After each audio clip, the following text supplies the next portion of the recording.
Hello, and welcome to another episode of Literary as Feck, where we talk about books and another, highfalutin, deep thinking, whatever. Anyway, so this time we're talking about a book called Chopper by an author called Peter Cave, and we have a special guest. And the reason we have a special guest this time is, and it's not the guy in the World War I helmet there. No, I'm Danny the Death Lover, by the way. Okay, that's Irish Mick. Yes, of course. So the special guest can only be freaky Gav Crimson. There you have. And so the only reason I know that this book even exists is because Gav put up a link to it and to his review of it on the Facebook. And so yeah, review. In fact, I have to remember to put the link down there. Please do. So, yeah. And so so I decided I'm not struggling. I'm enjoying the book, but it's really long. Something we should have done months ago, which we will be doing soon. The Diaries of Kenneth Williams. But anyway, this was I realized I was never going to get another 600 pages of that read in time. So I thought, okay, well, Chopper sounds like it's going to be a nice, breezy, fast, punchy, and short-ish read, and it turned out to be all of those things. But Gav, how did you find out about the book? And then maybe you can tell us a little bit about what you know about the book and the story, and then me and Clive can kind of jump in after that. Well, it's a sort of a youth-sploitation. There's a lot of biker novels from Britain in the early 70s. And I think this was like one of the earliest and most popular ones. But sort of like competing with like the Skinhead novels, which had kicked off a year before with Richard Allen's Skinhead. I think it's almost like sets itself up as like chief competition to that. The fact that it opens with like these Hell's Angels beating the shit out of the Skinhead. Like, they to say, these are more like cooler, more violent sort of people you need to be reading about. Yeah. Mm-hmm. It would have been a New English Library release, right? I think originally, I'm guessing. Yeah. So that's part of that. So I think Nick is the old man of the group by a few years, but I think even I think we're just a little bit too young for the New English Library being handed out around the playground era, right? Mm-hmm. Which were the Skinheads and Chopper and there were a whole bunch of other youth exploitation pre-punk kind of between.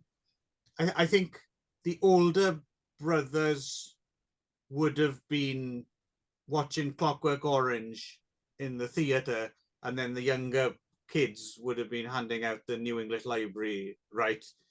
And I think we're just a little bit too late. We just missed that, I think, right? Mm-hmm. That I don't. Yeah, definitely. It seems like mostly remembered by like people like early teenagers, like passing it around.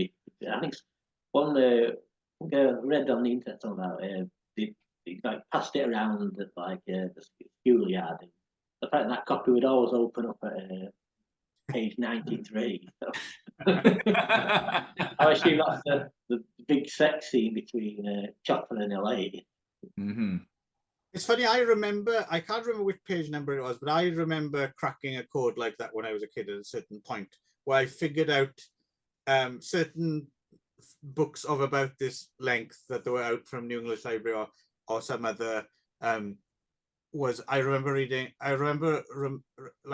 go straight to like page 9 or something like that. There was usually the first inklings of something. Like, it wouldn't have been the full-on orgy scene or something, but it would have been the first, someone flashing some panties or something like that. Like, so then you'd know if this book was worth reading or not.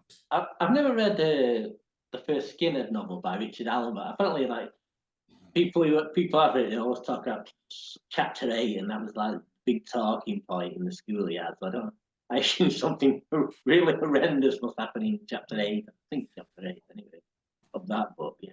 What amazes me about that as well, like the school when I went to school, like the the kids who you would imagine were more into like slightly thuggish lifestyles, you never would have seen them reading a fucking book.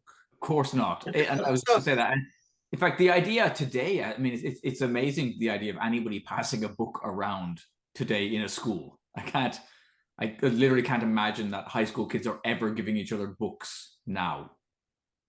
I think that's very much a thing of the past. I don't remember it at all, really. I mean, it's like, I think maybe there's like some really like nerdy, uncool kids who'd be like reading horror books or science fiction, but you know, the more like schoolyard bully sort of ones. You could read books at all, I don't think. Yeah. No, I think that's that past. I think so it's much an early generation sort of thing. Yeah, I think for us, our version was more. Did you see that on the telly? Yeah, that's what we would have. Yeah. Did you watch that Peter Cushing film all the way to the end? Because there was like one really gory bit or something like that. Oh fucking I gave up. I didn't because it was boring, and that kind of. Oh, you should have stuck with it. Yeah. So also we should mention that the version we read, like someone's put it up kindly on internetarchive.org. But what's interesting is it's the Redemption. Redemption put it out a reprint with some photo inserts directed by none other than Nigel Wingrove himself, right? And I was thinking about it because we spoke somewhere before, I think, didn't we, about Redemption? I seem to remember we were reminiscing about the Redemption line of yours. And I was thinking, oh yeah, I'd forgotten there was Redemption books as well. But what else? Can anyone? I don't remember. What else did Redemption books put out other than this? The only ones I can remember. I remember them putting out the novelisation of Virgin Witch, and I think Straw Dog. Right. But I never realised they did any like non-film related reprints of paperback. But that's interesting though, because it speaks to it doesn't really fit the Redemption brand exactly, but it speaks to how seared into people's memories of that generation this was, that Nigel Wingrove jumped at the chance of reprint. Because it doesn't. I don't think Redemption put any biker films out. They don't. I don't think. Maybe had like a personal history with it. I think there was some of those very early Redemption releases. I think Virgin Witch was like the first X certificate film we ever saw. I think. Right. He had some sort of cruel passion he saw when he was in art school. I think a lot of those early choices seem to be like films and books that had like a personal history with. Right. Well, no, that's what I mean. So it's so somebody showed it to him in the schoolyard, basically. Yeah. Yeah. Exactly. Yeah. So what did we? I mean, not well. I'm assuming you probably didn't necessarily reread it this week because you read it fairly recently, right, Gav? Or did you reread it? No, I thought I read it fairly recently anyway. Yeah, that's what I mean. But basically, all of us are the first time reads for all three of us, right? So we're all coming to it. I mean, Gav, do you want to give us the plot in a nutshell before we get into unpacking? Yeah, because you've written it down, so you might. The story of Chopper Harris, who's like trying to make a grab for that leadership of the bike gang, currently being run by Big M here.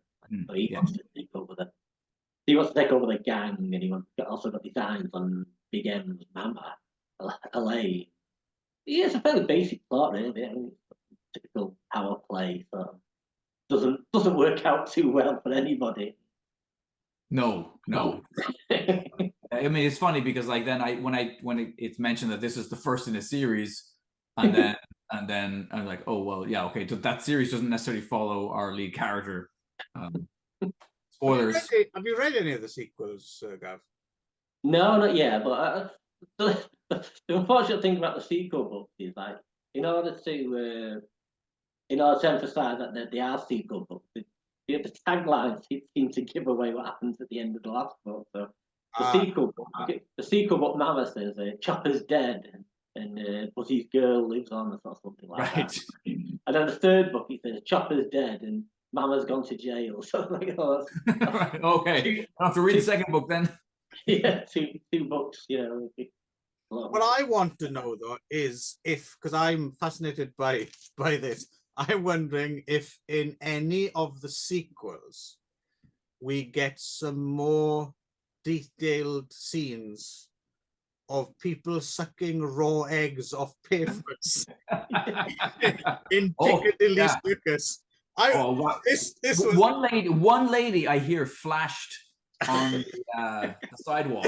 I was reading that, like I kind of knew what to expect from this book more or less, and it's quite an entertaining, a trashy read as I expected. But this bit, I was like, "What the fuck is this?" And I attempted they were freaking out the norms, man. I attempted to look this up if Peter Cave just totally made this up, or if there was like some truth. A rash of egg suckings that were all over England. When I first read that, I thought it was like some sort of sexual euphemism or something, sucking eggs from the pavement. Hey, baby, want to suck some raw eggs off my pavement? But yeah, no, I suspect it's just exactly what it's being advertised as: people breaking raw eggs and then lying on the face down and slurping them for some reason. But it's such a fucking weird one to have come up with out of. So I suspect this might have actually happened. It's like Ozzy and the bat or whatever. It's one of those things where you're like, that can't. Oh no, it is true. Like, oh shit. But some people tell you that when you're a kid, and you're like, that has to be invented or made up. I think so. Clive, what was we watched with? I think it was with Robin for one of the other. Oh yes, a documentary Outcasts. Yeah, a motorbike club in. Gav, have you seen this? No. Okay. So maybe you might remember a bit better than. It was like it was around the mid-80s, like 85 or something. It was a BBC documentary about a motorcycle club out of. Fuck, I can't remember where they were from now. But yeah, they were some super cool dudes. You'd remember if you see the doc. If there's a scene where they hang out at their motorcycle club, which is a pub where they play darts and skittles and stuff. But there's also like a guy doing kung fu, and like someone like pushing a long like stick into his neck, and he breaks it. Are you recalling any of this? This is just this sounds familiar. It put me in mind of a British documentary from 1971 called Extremes. Have you ever seen that one? No, I don't think so. It's like a sort of fly on the wall documentary where they sort of go around sort of interviewing all these like youth clubs, and it's like interviews with hellbanes and skinheads and lots of naked hippies walking around in the days at pop concerts and junkies. A lot of this, it seems to cover a lot of territory. There's this book, with the bikers and the gay guys going around Piccadilly Circus at night, the junkies, stuff like that. That's quite interesting. Extremes. I'm gonna look this up. Is it a series of documentaries? No, it's just a cinema release thing. Yeah, directed by Tony Klinger. Okay. Yeah, the son of Michael Klinger. A bit like when what was that one? Like the London Nobody Knows and that kind of. Yeah, that sort of thing. Yeah. Right. Yeah. But I think it's funny. So having watched that documentary, right, about this kind of like slightly rural, slightly, so when I was reading this book, because like when I think of the Angels, right, I tend to think of the North American version, right, which are quite scary at this point, like quite a scary organized crime kind of thing. In the US and Canada, right? They control a But lot of Australia and New Zealand as well, right? They've gone full Mad Max, I think, in those parts. Yeah, it's Mikey quite Balls and all that. so so when I think of Hell's Angels, I think of them like drinking beer and the rest of it, right? So all these scenes of hanging out at Nick the Greek's having cups of tea somehow just doesn't jive totally with my image of a Hell's Angel. But then I was thinking of that documentary. I was like, oh, but it totally is maybe a British Hell's Angel of a certain vintage would very much be having, make sure we have enough, tea and digestive for the run. If you remember from that doc, or because we watched another one of those, rather than on the side, rather than sell drugs or stuff like that, one of them has a burger van. Right? Exactly. Yeah. So also interesting. I'm wondering how. Obviously, in more recent years, we've had the Seaford mods have put Seaford on the map, but before that, I'm wondering if this was one of the few times Seaford got a name check in a novel or because that's where they go to cause trouble, right? Right. Yeah, Brighton's a bit too. They'll have the law on them if they go there. They're a bit too visible. I wonder if like Peter Cave had like sort of bad childhood experience in Seaford. He does seem to take a lot of delight into like destroying the place in this book. Yeah. You to enjoy that a bit too much. Maybe someone flashed on him.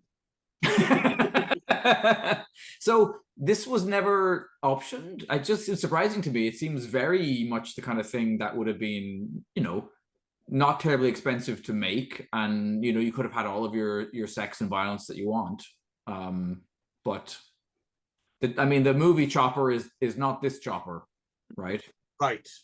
There's not many. Yeah, I mean, considering how many like paperbacks about bikes there were in Britain at the time, it seems to have like spilled over too much into the movies, really.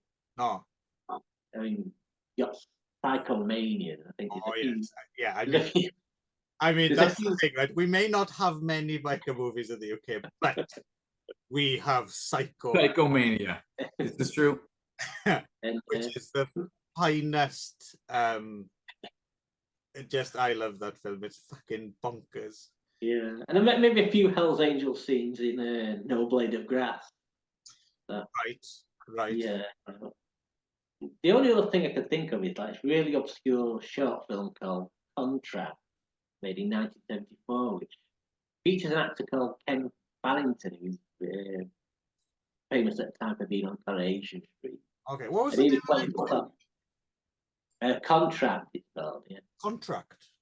And so in that one, he plays like this coke snorting white supremacist biker who like keeps playing Russian roulette. It's really quite interesting film, but so obscure I don't even think it's on the IMDb or Letterboxd. Oh really? Ken Farrington of Coronation Street fame. Yeah, it's a coke snorting white supremacist biker. That would have livened up the Rover's return. So I guess that was like a support feature or something. It's like only about half an hour long. Hasn't been seen over here since the early days of like pre-search video. Interesting. Also, I do take there's a line of dialogue in here. He'd have so many women, he could say goodbye to wanking for life. Yes. And I'm here to tell you it doesn't work that way. This is not true. Yeah, I was surprised at the amount of sex in the book. I don't know why I was surprised, but I was like, oh yeah, it definitely has a kind of, yeah, it's sleazy. It's sleazy in all the right ways. The violence is good and violent. Very sexy though, is it? No, in fact, and some of it's impressively grim, like the whole scene where they, he hooks up with the other who's the other leader? Oh, what's his name? He's got a woman's name, doesn't he? Ethel. Ethel, yeah, big Ethel. Yeah. So that scene where he goes off with not him crazy and fat devil. No. And then and they end up like they do the whole thing where they're rolling junkies, and then they find a girl who's strung out and basically like exchange like running a train on her for like a shot. It was like, this is kind of just gross and sad. This is not titillating. It's funny reading this as well. There's nothing in it at all that made you think, God, I'd love to be a biker. Like, there's nothing. I can't even as a teenager. I don't think any part of this would have like. They just seem like quite silly people, right? Bored, silly people with nothing to do apart from eggs off you a don't, pivot. You don't ever get the impression that Peter Kay is particularly enamoured by them. You just seem to like think of them as like scumbags whose exploits sell lots of books. Yeah. I feel it's weird. It seems oddly like I don't know the backstory at all. Although I did watch that doc, the Skinhead Revisited, is it called? The one Stuart Home turns up in it, right? Talking about reading them. Hello, Stuart. I don't think he watches, but and he talks about like reading like 5 or 6 of them in a day, right? Go to the library and just reading like 5 or 6 New English library titles in a row. But well, Richard Allen certainly wasn't a skinhead, right? And do we know if Peter Kay? I'm assuming this was just written by a total outsider who didn't actually know much about. I don't think he was ever a biker. It's like, but he's sort of like in his early 30s, I think, when he wrote this film. So he just seemed a bit more authentic and maybe he knows what he's talking about. You get the impression he had a few wild times in his life. It sounds the reason I think it does, it's that weird. I think it's written by an outsider, but I think it does have the veneer of authenticity. And the reason I say that is because I think if you were going to make this up out of whole cloth, like you said, Nick, it wouldn't be all cups of like it would be slightly more outrageous. But the fact that a lot of it is just kind of pathetic egg sucking stuff. You think, that sadly sounds like it might. It's like exactly what they would think was this is really gonna freak him out, man. Exactly. Squares won't know what hit him. Good ending as well. I did like the ending. Great ending. Yeah. Nice dramatic irony. We don't have to worry about spoilers because they didn't care when they put it. They put it in the second book. Yes. No, this is. I would have. I don't know if any of the others are up on Internet Archive but I would, if I were to get them into my grubby little paws, I would think I would read a few more Chopper novels. I'd be happy to do. Yeah, I mean, I'd be interested in seeing more of just the whole Nell, library. Like, well, you've already made. I made you read all those Crabs books. That's true. Yes, and every one of them was great. So, Viewers, Nick isn't joking. They are. No, actually, they are really, really, really good. Apart from maybe the last 1 or 2 like Kindle cash-in ones. Right. Probably skip those. But the Canon Crab is must read. Oh, too bad that Canon never made a movie based on the Crabs. Actually, I think Golan Globus would have done that nicely. Yeah. Instead, we ended up with that fucking Island Claws film, which was just quite boring. Yes, and I think I had a lot of forced perspective, like crab claws coming in like this. Well, was it Milton Subotsky who got the film rights to the Crab? And yes. Which is really odd because I mean, you think of like Amicus and Subotsky, kind of like the goody two shoes of British horror. They never really went, for extreme like sex or violence. So, it's like an odd thing for him to buy the rights to. Yeah, I mean that's proper parallel universe dream come true stuff, isn't it? That there's a series of Guy N. Smith Crab movie adaptations out there. Yeah, and then apparently, like some point in the mid-80s, like when he couldn't get a film version of Night of the Crabs off the ground, he sort of had the script rewritten to be a Doctor Who movie. I thought he was trying to get another Doctor Who movie off the ground, so it's like Doctor Who versus King Crab or something like that. I thought the script for that does exist somewhere. One of the companions gives Doctor Who crabs. Well, it had to be Leela. She was living in the jungle. Wow. Yes. So yeah, some people when they think of parallel universes and dream worlds, they think of things like world peace and we all get along. No, we want some crabs movies. No, that would be yeah. Anyway, so